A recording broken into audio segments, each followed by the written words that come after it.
নমস্কার বন্ধুরা, বাসন্তী হেসেল ব্লগে সবাইকে স্বাগত জানাই। তো আজকে একটা রেসিপি তৈরি করব, বাটা মাছ দিয়ে টমেটো আলুর ঝোল করব। একদম সিম্পলভাবে করব। তো দেখতে থাকুন ভিডিওটা, আপনাদের কেমন লাগে অবশ্যই একটু কমেন্ট করে জানাবেন। আর যারা নতুন আছেন তারা অবশ্যই একটা সাবস্ক্রাইব করে দেবেন, আর ভালো লাগলে একটু লাইক করবেন। এই যে আমি বাটা মাছ নিয়ে নিয়েছি, যেহেতু বাটা মাছ দিয়ে টমেটো আলুর ঝোল করব তার জন্য তো দিয়ে দিলাম একটু লবণ। আগে একটু মাছটা নুন হলুদ দিয়ে আমি ভেজে নেব।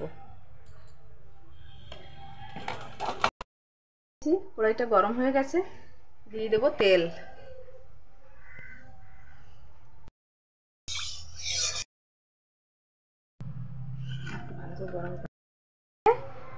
এবার আমি মাছটা দিয়ে দেব।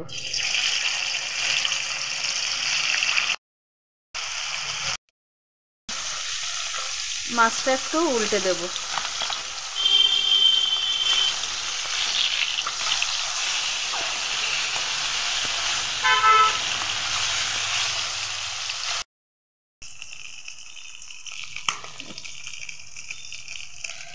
মাছটা ভাজা হয়ে গেছে, এবার তুলে নেব।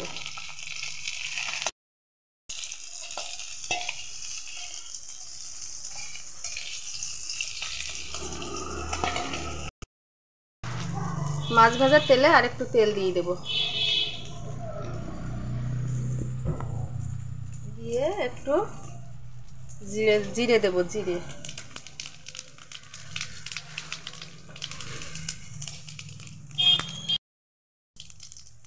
একটু শুকনো লঙ্কা দিয়ে দিলাম,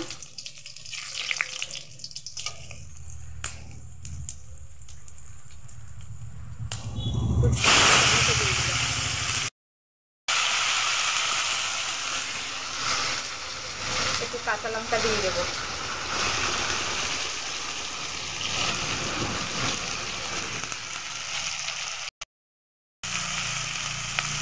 দিয়ে দেবো একটু হলুদ গুঁড়ো,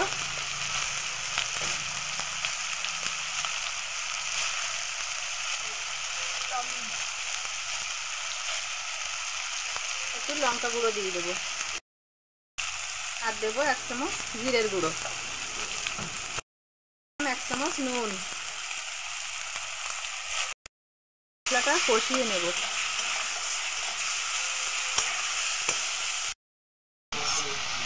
মশলাটা কষানো হয়ে গেছে, এবার আমি দিয়ে দেবো আলু কেটে রেখেছিলাম, সেই আলুগুলো দিয়ে দেবো।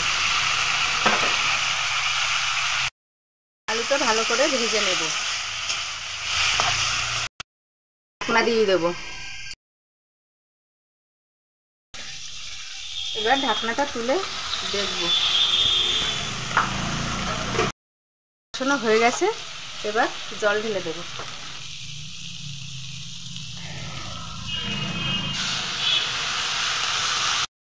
জল দিয়ে দিয়েছি, এবার একটু ঢাকনা চাপা দিয়ে দেব। ফুটে উঠলে তারপরে মাছ দেব। এবার ঢাকনাটা খুলে দেখব কেমন হয়েছে।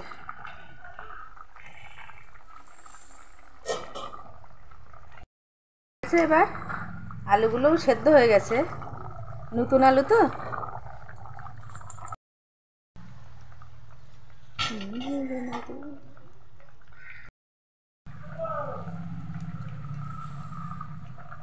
তরকারিটা হয়ে গেছে, এবার একটু ধনেপাতা দিয়ে নামিয়ে নেব।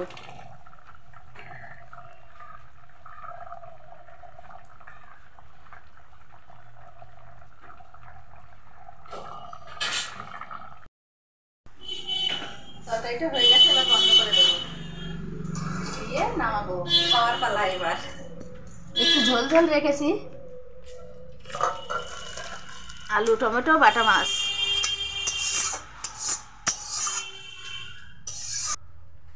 তো বন্ধুরা, ছেলে আর আমি খেতে বসে পড়েছি, ভাত বেড়ে নিয়েছি, এবার আমরা খাবো।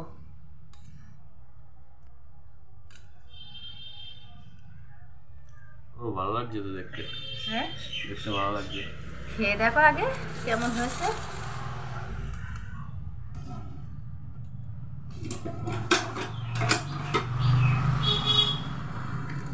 আলু আর মাছ। নতুন আলু তো মাছ মানে একদম ইয়ে হয়ে গেছে।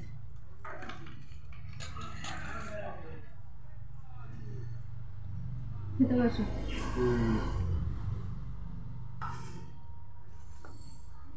তো বন্ধুরা এবার খাওয়া শুরু করব।